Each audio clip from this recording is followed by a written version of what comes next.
Welcome back to Fintigrated, the podcast where we talk about what's really happening beneath the numbers. Because growth isn't just about revenue, it's about systems, it's about decisions, and most of all, it's about people. I'm your host, Christy Barber, and today's episode is all about family business succession planning, as it is probably one of the most emotionally complex topics that comes up in business, and it deserves more than a surface level conversation. So I come from a fourth generation family business, and walking away from it was a difficult decision that I made years ago. And it wasn't because I didn't care or I didn't believe in the business, but it really came down to I just saw there were different avenues for me to go. And a lot of times, what is difficult is it gets tied to your identity. So, this episode isn't about blame. It's not about who's right or who's wrong. It's about patterns. It's about expectations. And it's about the conversations most families avoid or still avoiding. And if they still do avoid them, costs more than actually having them. So, if you're part of a family business, or advising one, or quietly wondering whether you still fit inside yours, this episode will probably hit closer to home. So with that, there's a saying about family businesses. You've probably heard it, you've probably seen YouTube or TikTok videos around it, is the first generation builds it, the second generation grows it, the third generation maintains it, and the fourth generation comes in to figure out what should be next and to clean up some messes that the third generation, can sometimes get a little lazy around. For a long time, I thought that saying was just a joke, a little bit cynical, but over time, I realized something uncomfortable. It really wasn't a joke, it's a pattern. And once you see a pattern, you can't unsee it because suddenly a lot of things start to make sense. Why change feels harder with each generation, why risk tolerance shrinks over time, why innovation starts to feel threatening instead of exciting. The first generation takes massive risk because there's nothing to lose. The second generation builds systems and processes to protect what was created. The third generation will inherit that stability and they're learning how to maintain it, but they're also trying to, maintain how best to do things. By the fourth generation, the business carries more emotional weight than operational clarity. Those decisions aren't just around strategy or margins, they're about honoring the past, protecting the family name, not being the one who, messed it up.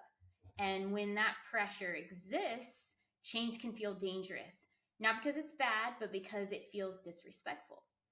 And this is where succession problems usually start, not with incompetence, not with bad intentions, but with expectations that were never spoken out loud. So I want to say something really clearly is you can love a family business deeply and still realize it's no longer aligned with who you are. I didn't leave because I didn't care. I left because I cared enough to be honest with myself. This business was my family's legacy. It was generations of work and sacrifice and pride. And so walking away wasn't a single decision. It was a slow realization where I could see opportunities for growth, opportunities to maybe modernize some of the way and systems that we were using, to tighten processes, to prepare the business for a different future. But leadership saw something else. From their perspective, the business worked. It had survived downturns, it had supported families, it had proven itself over decades. So when I talked about change, what they actually were hearing wasn't opportunity, they were hearing criticism. And this is one of the most misunderstood dynamics in family business. When the next generation pushes for change, it can feel like rejection to the generation that built it. And when that emotional layer isn't acknowledged, conversations stop being productive. They begin to become personal. and add in, the family dynamics on top of that, and holidays and history. And the tension doesn't stay contained, it shows up everywhere, in meetings, in silence, in side conversations, in the things that never quite get said. And eventually I had to confront something hard. Staying was costing me clarity, and it was also costing me, different things with health. It costs, confidence and alignment. And I realized that leaving wasn't quitting. Leaving was choosing a path where I could grow in a different environment. And I think that was the biggest thing, is in those moments, it felt like I was quitting and giving up on something because I wasn't willing to, get kicked while you're beaten down, per se. But fast forward that, of seeing now from a perspective that it was the best thing that could have happened. So here's one thing I want to ask you all listening, is what I wish someone had asked me earlier. And that is, who are you if you're not the successor? The family business gives us a little bit of a pre-written identity. We're not just an employee. We're not just a leader. We are the future of what's coming. We're the next generation. We're the ones who are supposed to take over. So when that path doesn't fit, it can sometimes feel like betrayal, not because of the business, but of the story. And so when I left, I didn't just leave a role. I left a little bit of an identity and had to rebuild that from scratch, which can be uncomfortable because we all get tied up into our work. It becomes who we are, whether, that's healthy or not. There's a lot of different things around it. And you can even see it with sports. If you were an athlete your whole life and then you're not an athlete anymore, we all go through these times that are uncomfortable, of we were this and now we have to become, something different that's in alignment with the next part of our lives. And so I left, and it was, like I said, it was uncomfortable. There was some hard feelings and different things like that, because I thought that was my story. But the thing was, I didn't know that there was so much more out there, and a different role for me, and something that would be so fulfilling and giving me ways to experience working in a business that I'd never had. And while I worked a few different jobs, I eventually started my own consulting firm. And now I work with companies doing tens of millions in revenue, many of them family owned.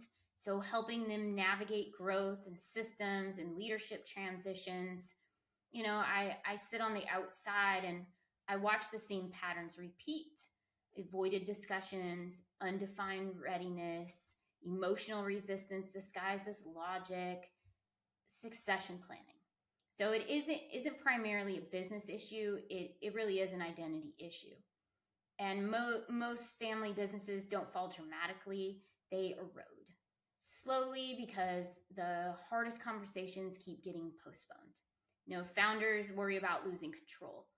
And those next generation leaders worry about damaging relationships. So then there gets to be silence because the strategy. But silence doesn't preserve harmony. It actually creates confusion at times because assumptions replace clarity. You're getting resentment that is replacing trust. And here's the dangerous part. Everyone thinks they're protecting the relationship, when in reality, they're slowly weakening it. The family businesses that successfully transition across generations make a different choice.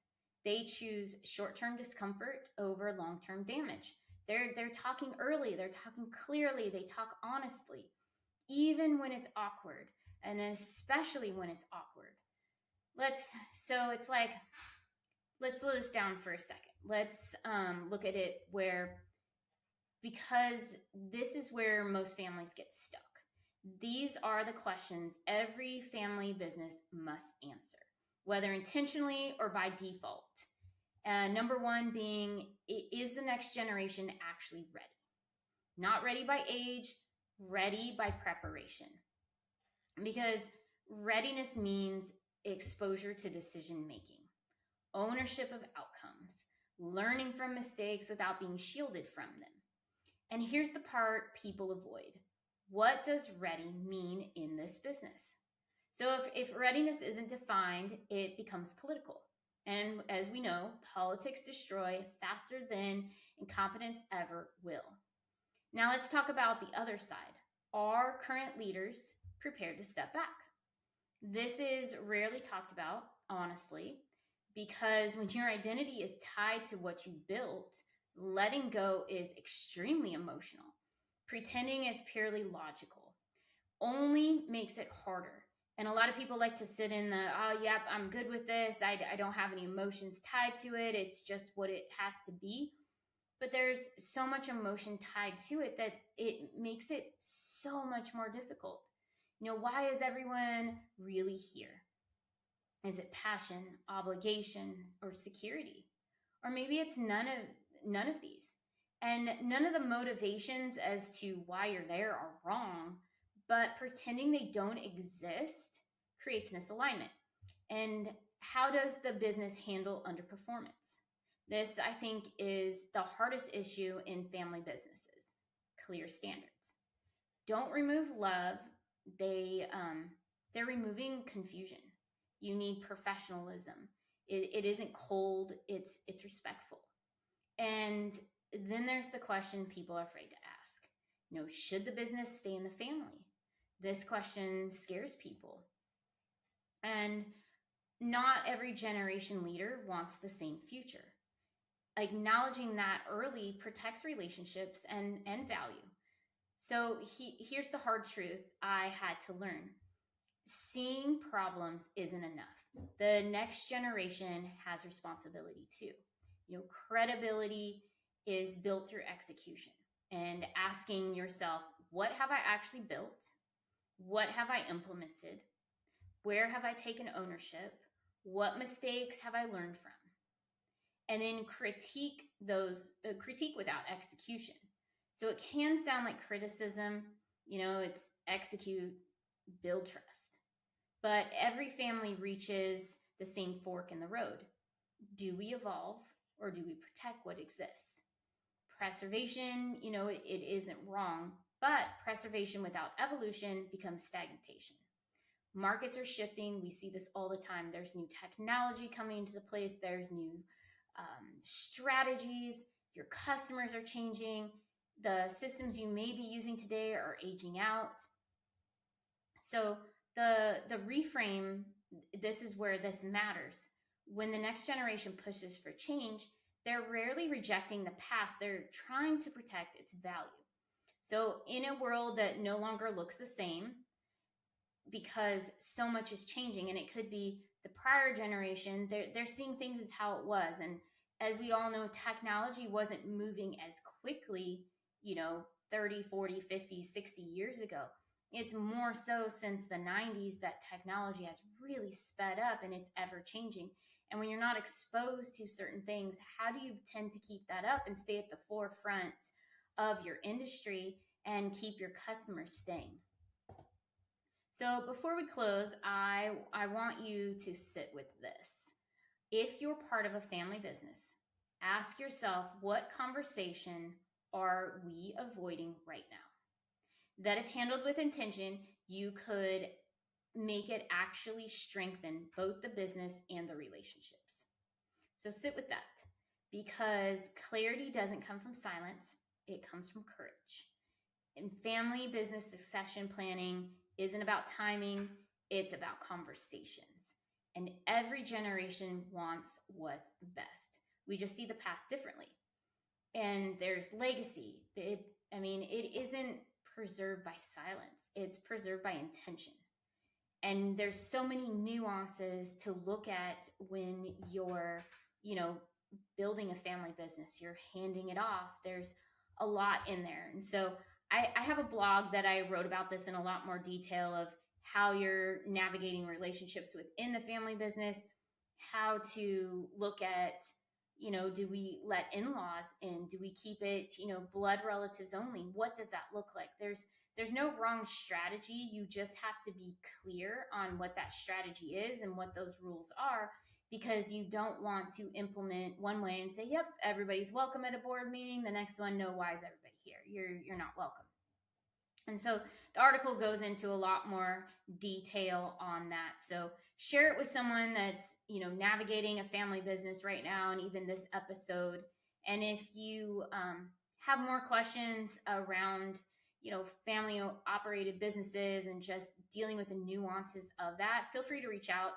Always happy to have those conversations. But make sure you're subscribed to Fintigrated, so that you're up to date with every episode that comes out, because we all know that